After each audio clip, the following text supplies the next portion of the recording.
আকাশবাণী গুৱাহাটী পুৱাৰ আঞ্চলিক বাতৰি পঢ়িছো ভাস্বতী চক্ৰৱৰ্তীয়ে এতিয়াৰ প্ৰধান বাতৰিসমূহ হ'ল কেন্দ্ৰীয় বিত্তমন্ত্ৰী নিৰ্মলা সীতাৰমণে গ্ৰাহকৰ চাহিদা বৃদ্ধিৰ উদ্দেশ্যে ঘোষণা কৰা আঁচনিৰ অংশ হিচাপে অসম তথা উত্তৰ পূৰ্বাঞ্চলৰ ৰাজ্যসমূহকে ধৰি 10খন ৰাজ্যৰ বাবে 2,500 কোটি টকা ধাৰ্য পথ যোগাযোগ ব্যৱস্থাৰ উন্নয়নৰ ধাৰা অব্যাহত ৰাখি প্ৰধানমন্ত্ৰী গ্ৰাম চড়ক যোজনাৰ অধীনত অসমত এতিয়ালৈকে 15,000 কিলোমিটাৰ দৈৰ্ঘ্যৰ পথৰ নিৰ্মাণ কাৰ্য সম্পূৰ্ণ কৰা হৈছে বুলি মুখ্যমন্ত্ৰী সৰ্বানন্দ সোণোৱালৰ প্ৰকাশ অসমত কোভিডৰ পৰা আৰোগ্য হোৱা লোকৰ সংখ্যা 1,66,000 অতিক্ৰম বিহাৰৰ বাৰাউনীৰ পৰা গুৱাহাটীলৈকে 729 কিলোমিটাৰ দৈৰ্ঘ্যৰ গেছ পাইপলাইন আৰু ইন্দ্ৰধনুষ গেছ গ্ৰিড পাইপলাইন প্ৰকল্পৰ বাবে অসমকে ধৰি উত্তৰ পূৰ্বাঞ্চলৰ 8খন ৰাজ্যত ভূমি অধিগ্ৰহণ প্ৰক্ৰিয়া অব্যাহত আৰু অসম আৰু অৰুণাচল প্ৰদেশৰ মাজত আন্তঃৰাজ্যিক সীমান্ত অঞ্চলৰ সংঘাতপূৰ্ণ পৰিস্থিতিৰ অৱসান ঘটোৱাৰ উদ্দেশ্যে সংশ্লিষ্ট জিলাৰ উপায়ুক্তসকলক লৈ সমিতি গঠন কৰাৰ লগতে সীমান্ত দণ্ডাধীশ নিয়োগ কৰিবলৈ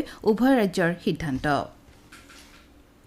এতিয়া শুনক বিতং বাতৰি কেন্দ্ৰীয় বিত্তমন্ত্ৰী নিৰ্মলা সীতাৰমণে গ্ৰাহকৰ চাহিদা বৃদ্ধিৰ উদ্দেশ্যে ঘোষণা কৰা আঁচনিৰ অংশ হিচাপে অসমকে ধৰি উত্তৰ পূৰ্বাঞ্চলৰ ৰাজ্যসমূহৰ লগতে হিমাচল প্ৰদেশ আৰু উত্তৰাখণ্ডৰ বাবে 2,500 কোটি টকা ধাৰ্য কৰিছে ৰাজ্যসমূহক মূলধনী ব্যয়ৰ নামত বিশেষ সাহায্য হিচাপে আগবঢ়োৱা সুদবিহীন ঋণৰ অংশ হিচাপে ৰাজ্যকেইখনক এই ধন প্ৰদান কৰা হ'ব উল্লেখযোগ্য যে কেন্দ্ৰীয় বিত্তমন্ত্ৰীগৰাকীয়ে কালি গ্ৰাহকৰ চাহিদা বৃদ্ধিৰ উদ্দেশ্যে প্ৰায় 73,000 কোটি টকাৰ কেইবাখনো গুৰুত্বপূৰ্ণ আঁচনিৰ কথা ঘোষণা কৰিছে সাংবাদিকৰ সৈতে হোৱা কথা বতৰাত শ্ৰীমতী সীতাৰমণে কয় যে নতুন প্ৰস্তাৱসমূহৰ অধীনত গ্ৰাহকৰ চাহিদা প্ৰায় 36,000 কোটি টকা বৃদ্ধি কৰাৰ লক্ষ্যৰে কৰ্মচাৰীসকলক ভ্ৰমণ বানচৰ ভাউচাৰ আৰু উৎসৱৰ বাবে অগ্ৰিম ধন প্ৰদানৰ ব্যৱস্থা কৰা হৈছে তেওঁ লগতে কয় যে মূলধনী ব্যয়ৰ বাবে কেন্দ্ৰীয় আৰু ৰাজ্য চৰকাৰে অতিৰিক্তভাৱে 37,000 কোটি টকা প্ৰদান কৰিব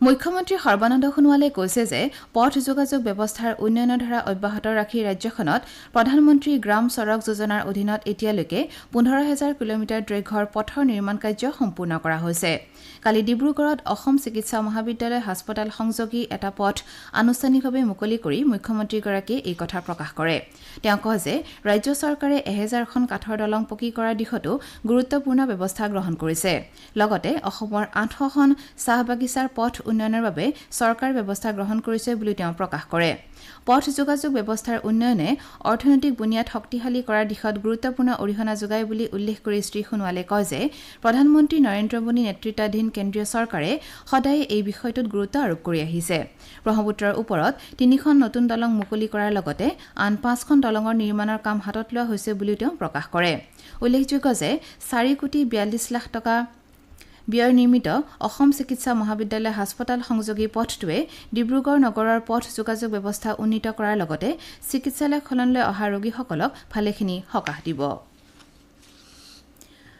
ৰাজ্যত কৰোনা ভাইৰাছৰ সংক্ৰমণ অব্যাহত আছে যদিও আক্ৰান্তৰ হাৰ ক্ৰমাৎ নিম্নগামী হোৱা পৰিলক্ষিত হৈছে কালি দিনটোত ৰাজ্যত 1,07,900 জন লোকৰ কোভিডৰ পৰীক্ষা সম্পন্ন কৰা হয় আৰু ইয়াৰে 1,521 জনৰ দেহত কোভিডৰ সংক্ৰমণ ধৰা পৰে ইয়াকে লৈ ৰাজ্যখনত এতিয়ালৈকে কোভিড আক্ৰান্তৰ সংখ্যা 1,95,304 জনলৈ বৃদ্ধি পাইছে আনহাতে কালি দিনটোত কোভিড আক্ৰান্ত 1,457 জন লোক আৰোগ্য হৈ উঠে ইয়াকে ধৰি ৰাজ্যখনত এতিয়ালৈকে এই ৰোগৰ পৰা সুস্থ হৈ উঠা লোকৰ সংখ্যা 1,66,036 লৈ বৃদ্ধি পাইছে ৰাজ্যখনত সম্প্ৰতি 28,439 জন ৰোগী চিকিৎসাধীন হৈ আছে ইফালে কালি কোভিডত আক্ৰান্ত হৈ 10 জন লোকৰ মৃত্যু ঘটে ইয়াকে ধৰি ৰাজ্যখনত এই ৰোগৰ ফলত মৃত্যু হোৱা লোকৰ সংখ্যা 826 লৈ বৃদ্ধি পালে কামৰূপ মহানগৰ জিলা প্ৰশাসনে আজিৰে পৰা অহা বৃহস্পতিবাৰলৈ ব্যাপক কোভিড পৰীক্ষা সম্পন্ন কৰাৰ সিদ্ধান্ত লৈছে জিলা উপায়ুক্তই জনোৱা মতে বিভিন্ন চৰকাৰী বেচৰকাৰী শিক্ষানুষ্ঠান বিভিন্ন কাৰ্যালয় শ্বপিং মল গুদাম আৱাসিক এপাৰ্টমেণ্ট বাণিজ্যিক প্ৰতিষ্ঠানসমূহতো কোভিড পৰীক্ষা কৰা হ'ব ৰেপিড এণ্টিজেন টেষ্ট আৰু IPTCR দুয়োটা পৰীক্ষাই সম্পন্ন কৰা হ'ব দেশত কোভিড সংক্ৰমণৰ পৰা মুক্ত হোৱা ৰোগীৰ হাৰ 86.36% বৃদ্ধি পাইছে যোৱা 24 ঘণ্টাত দেশত 71,000তকৈও অধিক ৰোগী কোভিড সংক্ৰমণৰ পৰা মুক্ত হয় স্বাস্থ্য মন্ত্ৰালয়ে প্ৰকাশ কৰা তথ্য মতে বৰ্তমানলৈকে এই ৰোগৰ পৰা সুস্থ হোৱা লোকৰ মুঠ সংখ্যা 61,49,000ৰো অধিক হৈছে গৈ সংক্ৰমিত লোকৰ সংখ্যা হ্ৰাস পোৱাৰ ফলত ৰোগীৰ সংখ্যাও হ্ৰাস পাইছে আৰু সম্প্ৰতি মুঠ আক্ৰান্তৰ 12.1% চিকিৎসাধীন হৈ আছে যোৱা 24 ঘণ্টাত দেশত নতুনকৈ ৬৬,৭৩২ জন লোক আক্ৰান্ত হোৱাত মুঠ আক্ৰান্তৰ সংখ্যা ৭১ লাখলৈ বৃদ্ধি পাইছে। দেশত বৰ্তমান মৃত্যুৰ হাৰ ১.53% অৱনমিত হৈছে। এই হাৰ বিশ্বৰ ভিতৰত সৰ্বনিম্ন বুলি মন্ত্ৰালয়ৰ তথ্যত প্ৰকাশ পাইছে। যোৱা ২৪ ঘণ্টাত দেশত ৮১৬ জন লোকৰ মৃত্যু হোৱাৰ ফলত এই ৰোগত প্ৰাণ হেৰুওৱা লোকৰ সংখ্যা ১,০৯,১৫০ জন হৈছেগৈ। আমেৰিকাৰ অৰ্থনীতিবিদ পল মিলগ্ৰম আৰু ৰবাৰ্ট উইলছনলৈ ২০২০ বৰ্ষৰ অৰ্থনীতিৰ নোবেল বঁটা আগবঢ়োৱা হৈছে। নিলাম তত্ত্বৰ উন্নীতকৰণ আৰু নতুন নিলাম পদ্ধতিৰ আৱিষ্কাৰৰ বাবে তেওঁলোকলৈ এই বঁটা আগবঢ়োৱা হৈছে। উল্লেখযোগ্য যে এই নিলাম তত্ত্বই বিশ্বৰ ক্ৰেতা বিক্ৰেতা তথা কৰদাতাসকলক যথেষ্ট লাভান্বিত কৰিব। ভাৰতীয় বিমানবন্দৰ প্ৰাধিকৰণে অৰুণাচল প্ৰদেশৰ হলঙিত নিৰ্মাণ কৰি থকা গ্ৰীণফিল্ড বিমানবন্দৰটো ২০২২ চনৰ নৱেম্বৰ মাহৰ ভিতৰত সম্পূৰ্ণ হৈ উঠিব। প্ৰাধিকৰণে দিয়া এটা বিবৃতিত এই বিষয়ে প্ৰকাশ কৰা হৈছে। অৰুণাচল প্ৰদেশৰ ৰাজধানী ইটানগৰৰ সৈতে বিমান যোগাযোগ ব্যৱস্থাৰ গুৰুত্বলৈ চাই ইটানগৰৰ পৰা ১৫ কিলোমিটাৰ নিলগত অৱস্থিত হলঙিত এই বিমানবন্দৰটো নিৰ্মাণ কৰি থকা হৈছে। বিমানবন্দৰটো নিৰ্মাণৰ বাবে ৬৫০ কোটি টকা ধাৰ্য কৰা হৈছে। ৪,১০০ বৰ্গ মিটাৰৰ বিমানবন্দৰটোত ব্যস্ততাপূৰ্ণ সময়ত ২০০ গৰাকী যাত্ৰীক সেৱা আগবঢ়াব পৰা যাব। বিমানবন্দৰটোৰ যাত্ৰীসকলে সকলো ধৰণৰ অত্যাধুনিক সা সুবিধা লাভ কৰিব। লগতে বিমানবন্দৰটোত বৰষুণৰ পানী সংৰক্ষণৰ ব্যৱস্থাও কৰা হৈছে। আপোনালোকে বাতৰি শুনিছে আকাশবাণী গুৱাহাটী কেন্দ্ৰৰ পৰা। বিহাৰৰ বাৰাউনীৰ পৰা গুৱাহাটীলৈকে ৭২৯ কিলোমিটাৰ দৈৰ্ঘ্যৰ গেছ পাইপলাইন আৰু ইন্দ্ৰধনুষ গেছ গ্ৰীড পাইপলাইন প্ৰকল্পৰ বাবে অসমকে ধৰি উত্তৰ পূৰ্বাঞ্চলৰ ৮খন ৰাজ্যত ভূমি অধিগ্ৰহণ প্ৰক্ৰিয়া অব্যাহত আছে। উদ্যোগ আৰু বাণিজ্য মন্ত্ৰী চন্দ্ৰমোহন পাটোৱাৰীয়ে কালি এই গেছ পাইপলাইন প্ৰকল্পৰ কাম কাজৰ অগ্ৰগতিৰ পৰ্যালোচনা কৰি এই বিষয়ে প্ৰকাশ কৰে। মন্ত্ৰীগৰাকীয়ে কয় যে ১৯বিংশ শতিকাত কয়লা, বিংশ শতিকাত তেল আৰু একবিংশ শতিকাত প্ৰাকৃতিক গেছ অতি গুৰুত্বপূৰ্ণ খনিজত সামগ্ৰী হিচাপে পৰিগণিত হৈছে। বাহন নিৰ্মাণকাৰী উদ্যোগৰ পৰা শক্তি উৎপাদন, চাহৰ পৰা তীখা আৰু PNGৰ পৰা CNGলৈকে সকলোতে প্ৰাকৃতিক ইন্ধনসমূহৰ ভিতৰত প্ৰাকৃতিক গেছক স্বচ্ছ হিচাপে বিবেচনা কৰি বহুলভাৱে ব্যৱহাৰ কৰা হয়। তেওঁ উত্তৰ পূৰ্বাঞ্চলত ৰূপায়িত প্ৰাকৃতিক গেছৰ এই প্ৰকল্পৰ সফল ৰূপায়ণৰ বাবে সকলো পক্ষকে ঐক্যবদ্ধভাৱে কাম কৰিবলৈ আহ্বান জনায়। তেওঁ লগতে অসমত গেছ আধাৰিত উদ্যোগ স্থাপনৰ বাবে উদ্যোগপতি, ব্যৱসায় প্ৰতিষ্ঠান আৰু গেইল আৰু ICGLৰ বিশেষজ্ঞসকলক লৈ ভাৰ্চুৱেল সন্মিলন অনুষ্ঠিত কৰিবলৈ আহ্বান জনায়।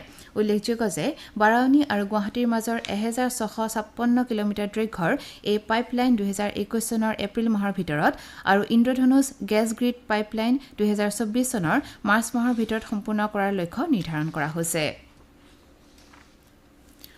অসম আৰু অৰুণাচল প্ৰদেশৰ মাজত আন্তঃৰাজ্যিক সীমান্ত অঞ্চলত সৃষ্টি হোৱা সংঘাতপূৰ্ণ পৰিস্থিতিৰ অৱসান ঘটোৱাৰ উদ্দেশ্যে উভয় ৰাজ্যৰ চৰকাৰে সংশ্লিষ্ট জিলাৰ উপায়ুক্তসকলক লৈ সমিতি গঠন কৰাৰ লগতে সীমান্ত দণ্ডাধীশ নিয়োগ কৰাৰ সিদ্ধান্ত লৈছে। ৰাজ্য দুখনৰ সীমান্তত সৃষ্টি হোৱা ব্যৱধান দূৰ কৰাৰ উদ্দেশ্যে কালি ইটানগৰত মুখ্য সচিব পৰ্যায়ৰ এখন গুৰুত্বপূৰ্ণ বৈঠকত এই সিদ্ধান্ত গ্ৰহণ কৰা হয়। বৈঠকৰ অন্তত অসম চৰকাৰৰ মুখ্য সচিব কুমাৰ সঞ্জয় কৃষ্ণ আৰু অসম আৰক্ষীৰ সঞ্চালক প্ৰধান ভাস্কৰ জ্যোতি মহন্তই অৰুণাচল প্ৰদেশৰ মুখ্যমন্ত্ৰী পেমা খাণ্ডুক সাক্ষাৎ কৰি বৈঠকত হোৱা সিদ্ধান্ত সন্দৰ্ভত তেওঁক অৱগত কৰায়। অৰুণাচল প্ৰদেশৰ মুখ্যমন্ত্ৰীগৰাকীয়ে এই সাক্ষাতৰ সময়ত এনে সৌহাৰ্দ্যপূৰ্ণ আলোচনা তথা বৈঠক সময়ে সময়ে অনুষ্ঠিত কৰাৰ বিষয়টোত গুৰুত্ব আৰোপ কৰে। আনহাতে লকডাউনৰ সময়ছোৱাত অসম চৰকাৰে ৰাজ্যখনলৈ আগবঢ়োৱা সহায়ৰ বাবে তেওঁক ধন্যবাদ জ্ঞাপন কৰে। উল্লেখযোগ্য যে অসম অৰুণাচল প্ৰদেশ আন্তঃৰাজ্যিক সীমান্তৰ ধেমাজি আৰু বিশ্বনাথ জিলাৰ কেতবোৰ ঠাইত বেদখলৰ বিষয়টোক লৈ শেহতীয়াকৈ সংঘাতপূৰ্ণ পৰিৱেশৰ সৃষ্টি হৈছিল।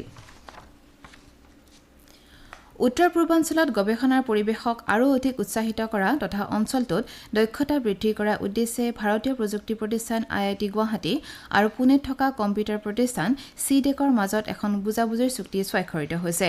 ৰাষ্ট্ৰীয় ছুপাৰ কম্পিউটিং অভিযানৰ অধীনত এই চুক্তিত ১৭ কোটি টকা ব্যয় সাপেক্ষে 650 TF ছুপাৰ কম্পিউটিং ব্যৱস্থাৰ বাবে স্বাক্ষৰ কৰা হৈছে। শিক্ষা, যোগাযোগ, ইলেক্ট্ৰনিক্স আৰু তথ্য প্ৰযুক্তি বিভাগৰ কেন্দ্ৰীয় ৰাজ্যমন্ত্ৰী সঞ্জয় ধোত্ৰেৰ উপস্থিতিত IIT গুৱাহাটী আৰু CDECৰ মাজত ৫ বছৰৰ বাবে এই চুক্তি স্বাক্ষৰিত হৈছে। উল্লেখযোগ্য যে 650 TF ছুপাৰ কম্পিউটাৰ IIT গুৱাহাটীৰ বৈজ্ঞানিক আৰু অভিযান্ত্ৰিক ক্ষেত্ৰত গুৰুত্বপূৰ্ণ ভূমিকা পালন কৰিব। প্ৰতিষ্ঠানখনত ইতিমধ্যে 250 TF ছুপাৰ কম্পিউটাৰ ব্যৱহাৰ কৰি থকা হৈছে। অসম চৰকাৰে কৰোনা ৰোগৰ প্ৰাদুৰ্ভাৱলৈ চাই নৱৰূপত মধ্যাহ্ন ভোজন আঁচনি ৰূপায়ণ কৰিছে। কৰোনা সংক্ৰমণৰ বাবে যোৱা মাৰ্চৰে পৰা প্ৰাথমিক বিদ্যালয়সমূহ বন্ধ হৈ থকাৰ পৰিপ্ৰেক্ষিতত ৰাজ্যৰ শিক্ষা বিভাগে ছাত্ৰ ছাত্ৰীসকলৰ মধ্যাহ্ন ভোজনৰ সামগ্ৰী ঘৰে ঘৰে বিতৰণ কৰাৰ বিশেষ ব্যৱস্থা গ্ৰহণ কৰিছে। এই আঁচনিত ছাত্ৰ ছাত্ৰীসকলৰ পৰিপুষ্টি সাধনৰ লক্ষ্যৰে খাদ্য তালিকাৰো বিশেষ পৰিৱৰ্তন সাধন কৰা হৈছে। সেই অনুসৰি প্ৰত্যেক সপ্তাহত একোটাকৈ কণী আৰু নিৰামিষভোজী ছাত্ৰ ছাত্ৰীৰ বাবে পনীৰ বা চয়াবিন দিয়াৰ ব্যৱস্থা কৰা হৈছে। এই আঁচনিৰ অধীনত সম্প্ৰতি বিদ্যালয়ত ৰাহি হোৱা সামগ্ৰীৰে বিশেষভাৱে প্ৰস্তুত কৰা লাৰু পিঠা আদিও শিশুসকলক ঘৰে ঘৰে যোগান ধৰাৰ দিহা কৰা হৈছে। কৰোনা সংক্ৰমণ অব্যাহত থাকিলে এই ব্যৱস্থা চলি থাকিব। শিশুৰ শাৰীৰিক আৰু মানসিক উৎকৰ্ষ সাধনৰ লক্ষ্যৰে গ্ৰহণ কৰা এই আঁচনিত চৰকাৰী আৰু চৰকাৰী সাহায্যপ্ৰাপ্ত বিদ্যালয়ে 42,80,000ৰো অধিক ছাত্ৰ ছাত্ৰীক সামৰি লোৱা হৈছে। যোৱা বছৰৰ 31 আগষ্টত যোৰহাট জিলাৰ টিয়ক চাহ বাগিচাত কৰ্মৰত চিকিৎসক ডাঃ দেবেন দত্তৰ হত্যাৰ গোচৰত ভাৰতীয় দণ্ডবিধিৰ কেইবাটাও ধাৰাৰ অধীনত 25জন লোকক দোষী সাব্যস্ত কৰা হৈছে। অহা 19 অক্টোবৰত এই লোককেইজনৰ শাস্তি ঘোষণা কৰা হ'ব। উল্লেখযোগ্য যে এনেধৰণৰ গুৰুতৰ অভিযোগৰ ক্ষেত্ৰত আইনে ন্যূনতম শাস্তি হিচাপে আজীৱন কাৰাদণ্ডৰ বিধান দিয়া হেতুকে এই গোচৰটোত দৃষ্টান্তমূলক শাস্তি প্ৰদান কৰা হ'ব বুলি ধাৰণা কৰা হৈছে। উল্লেখযোগ্য যে অসম আৰক্ষীৰ উপ মহাপৰিদৰ্শক ডঃ শিৱপ্ৰসাদৰ নেতৃত্বত এই গোচৰটোৰ তদন্ত 21 দিনৰ ভিতৰতে সম্পূৰ্ণ কৰিছিল। যোৱা 21 ছেপ্টেম্বৰত এই গোচৰ সম্পৰ্কীয় 602 পৃষ্ঠাৰ অভিযোগনামা দাখিল কৰা হৈছিল। দেশৰ ভিতৰতে প্ৰথমবাৰৰ বাবে এই গোচৰটোত সাক্ষীৰ পৰিচয় গোপনে ৰখা দৃষ্টিভংগী গ্ৰহণ কৰা হৈছে। উচ্চতম ন্যায়ালয়ে ৰাষ্ট্ৰীয় যোগ্যতা আৰু প্ৰৱেশ পৰীক্ষা চমুকৈ নীটৰ ফলাফল 16 অক্টোবৰত ঘোষণা কৰিবলৈ নিৰ্দেশ দিছে। সৰ্বোচ্চ ন্যায়ালয়ে কোভিড-19ৰ কণ্টেইনমেণ্ট জোনৰ ভিতৰত থকা তথা পূৰ্বে পৰীক্ষাত অৱতীৰ্ণ হ'ব নোৱাৰা পৰীক্ষাৰ্থীসকলৰ বাবে কাইলৈ এই পৰীক্ষা অনুষ্ঠিত কৰাৰ অনুমতি প্ৰদান কৰিছে। চলিচিটৰ জেনেৰেল তুষাৰ মেহতাই উচ্চতম ন্যায়ালয়ক জনাইছিল যে নীট অনুষ্ঠিত কৰা ৰাষ্ট্ৰীয় পৰীক্ষা সংস্থা চমুকৈ NTA কণ্টেইনমেণ্ট জোনৰ ভিতৰত থকা আৰু কোভিডৰ সংক্ৰমণ হোৱা বাবে পৰীক্ষাত অৱতীৰ্ণ হ'ব নোৱাৰা ছাত্ৰীসকলৰ বাবে নীট অনুষ্ঠিত কৰিব লাগিব। শ্ৰী মেহতাই এই ছাত্ৰ ছাত্ৰীসকলকো পৰীক্ষাত বহাৰ সুযোগ দিয়াৰ পোষকতা কৰিছিল। চলিচিটৰ জেনেৰেলগৰাকীয়ে এই বিষয়ে অৱগত কৰাৰ পাছতে সৰ্বোচ্চ ন্যায়ালয়ে পৰীক্ষাৰ বাবে অনুমতি প্ৰদান কৰে। উল্লেখযোগ্য যে চিকিৎসা মহাবিদ্যালয়সমূহত নামভৰ্তিৰ ক্ষেত্ৰত নীটক সৰ্বোচ্চ প্ৰতিযোগিতামূলক পৰীক্ষা হিচাপে গণ্য কৰা হয়। শ্বাৰজাহত যোৱা নিশা অনুষ্ঠিত IPL ক্ৰিকেট প্ৰতিযোগিতাৰ ত্ৰয়োদশ সংস্কৰণৰ এখন খেলত ৰয়েল চেলেঞ্জাৰ্ছ বাংগালোৰে কলকাতা নাইট ৰাইডাৰ্ছক 82 ৰানত পৰাজিত কৰে।